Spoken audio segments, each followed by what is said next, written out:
En los anteriores videos estuvimos viendo varias formas de generar vectores y manipular los mismos.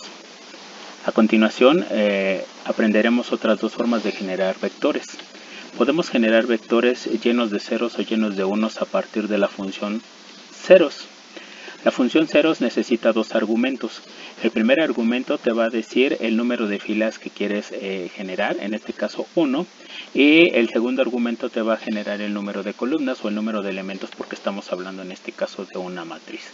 Si le ponemos 5, entonces obtendremos como resultado un vector de una fila con 5 columnas llenas de ceros. De la misma manera funciona la función once. Esta función nos va a llenar un vector o nos va a generar un vector con puros unos y funciona de la misma manera que la función ceros. Es decir, vamos a poner el número de filas, en este caso vamos ahora a generar un vector tipo columna. Le vamos a poner 5 filas y una columna y entonces nos va a generar un vector lleno de puros unos. Ahora, esto es importante cuando empecemos a programar. Vamos a ver un ejemplo. En este caso vamos a generar un pequeño programa que nos permita calcular el promedio de n datos. Entonces vamos a ponerle programa que genera, mejor dicho, que calcula el promedio de n datos empleando ciclos.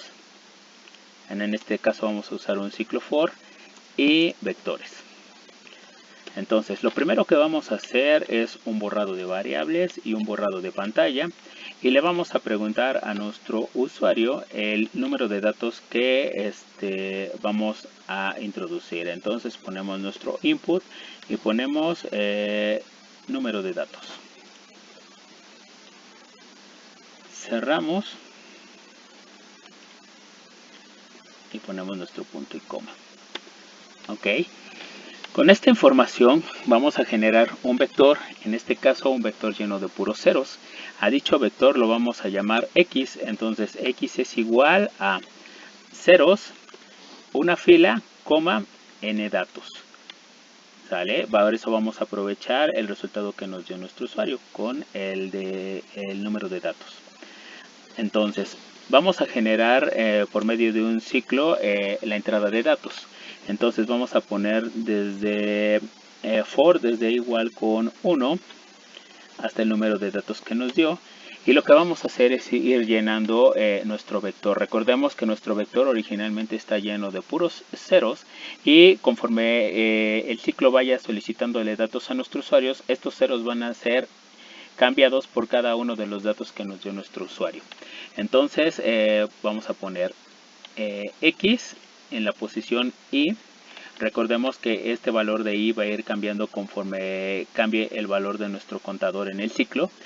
Va a ser igual a input y dame un valor. Ok, entonces esta instrucción se va a repetir tantas veces sea necesario hasta llegar al valor que nos dio nuestro usuario, que está guardado en n. Ok, entonces para hacer el cálculo del promedio vamos a utilizar una variable que se va a llamar suma, la cual la vamos a inicializar con 0, y vamos a hacer otro ciclo.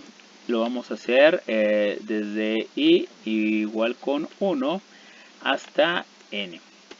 Y entonces suma va a ser igual a lo que ya que contiene suma, en la primera vez que se haga el ciclo es 0, más x en la primera posición.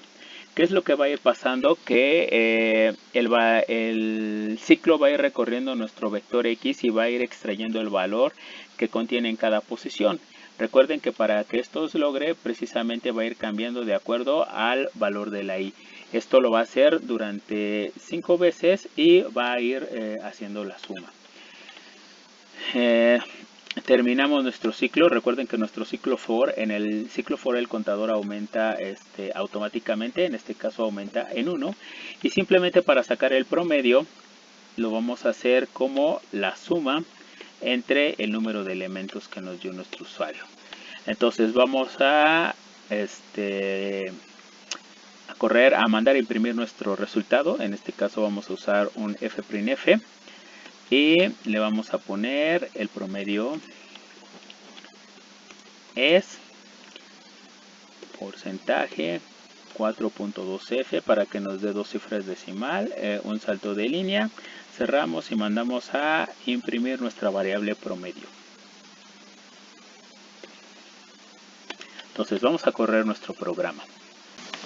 Una vez que guardamos nuestro programa, podemos proceder a hacer la corrida del mismo y ver cómo funciona. En este caso vamos a ponerle run y nos pide el número de datos. Vamos a hacer una pequeña prueba con 3 datos. Nos pide el primer valor, por ejemplo 6, el segundo valor es 8 y un tercer valor, por ejemplo 10. Entonces tenemos que el promedio sería la suma de 10 más 8 más 6, que nos daría 24 dividido entre 3, el promedio es 8. Ahora, vamos a quitar algunos puntos y comas para dar una explicación de cómo está funcionando propiamente cada una de las instrucciones. Volvamos a hacer una corrida. Entonces, nos pide el número de datos. Otra vez hacemos la prueba con 3 datos, le damos Enter. Lo primero es que se genera nuestro vector ceros con un tamaño de 1 por n. Como en este caso n vale 3, se genera un vector lleno de ceros de una fila con 3 elementos. ¿Ok? Después estamos entrando a esta parte del ciclo. Empezamos desde igual con 1 hasta 3 en este caso, y la siguiente instrucción dice x en la posición 1 va a recibir el valor que el usuario le asigne vía teclado. Entonces en este caso, por ejemplo, vamos a ponerle un valor de 10.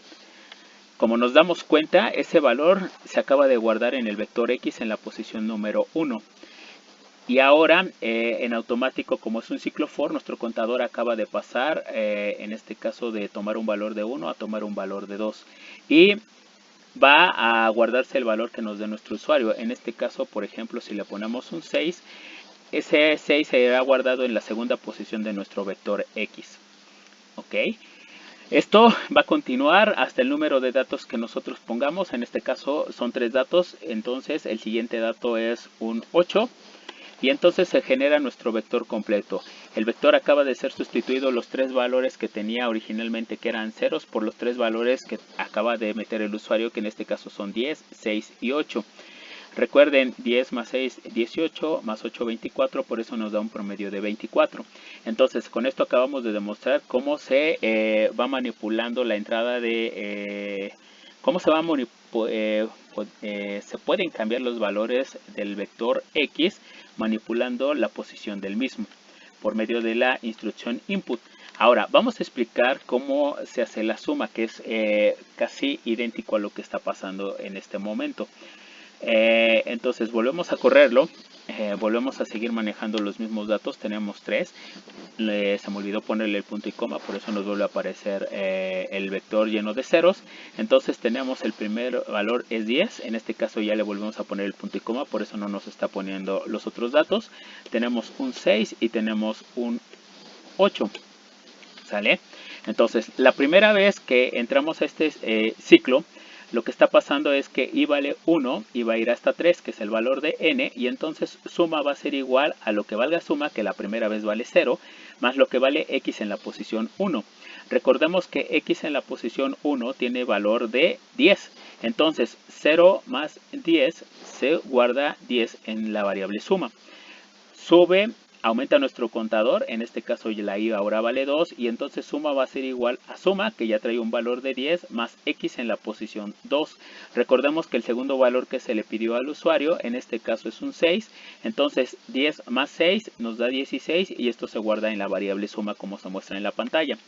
Por último, vuelve a subir aumentar nuestro contador a 3, y entonces lo que tenemos ahora es suma es igual a suma, que trae un valor de 16, más x en la posición 3. Recordemos que el tercer valor que se le pidió al usuario, en este caso, perdón, que introdujo el usuario, fue 8, entonces 16 más 8 nos da un resultado de 24, el cual es almacenado en suma. Al momento de volver a subir, nos damos cuenta que nuestro contador ya excede al número máximo de iteraciones que va a hacer, y entonces puede salir a hacer el promedio. Recordemos que el promedio es 24, que es el valor que tiene guardado suma, entre 3, que es el valor de n, y por eso el programa nos dice que el promedio es igual a 8.